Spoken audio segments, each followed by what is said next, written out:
আবারও কেন্দ্রীয় বাহিনীর জওয়ানের বিরুদ্ধে শ্লীলতাহানির অভিযোগ। পুলিশ সূত্রে খবর, মত্ত অবস্থায় রবিবার রাত 2:30 নাগাদ ভোটের কাজ সেরে বারুইপুর থেকে ফিরছিলেন জওয়ান। সেই অবস্থায় বিটি রোডের পাইকপাড়া এলাকায় এক বাড়িতে ঢুকে পড়ে সেখানে দুই তরুণীর শ্লীলতাহানির চেষ্টা করেন ওই জওয়ান। জওয়ানের এই কাণ্ডতে চিৎকার করা শুরু করেন ওই মহিলা। স্থানীয়রা ঘটনাস্থলে পৌঁছে পুলিশকে খবর দেন। খবর পাওয়ার পর সেখানে পৌঁছে চিতপুর থানার পুলিশ জওয়ানকে আটক করে। ঘটনার তদন্ত শুরু করেছে চিতপুর থানার পুলিশ।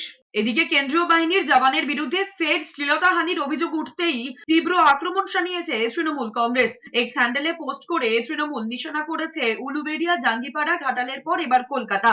কেন্দ্রীয় শিকারী বাহিনী ক্রমাগত বাংলার মহিলাদের সম্মানহানি করছে, আর দিল্লির প্রভুরা তাদের রক্ষা কবচ দিয়ে রেখেছে। সিআরপিএফ এর নারী বিরোধী কার্যকলাপ নিয়ে অমিত শাহ চুপ কেন, প্রশ্ন তুলেছে তৃণমূল কংগ্রেস।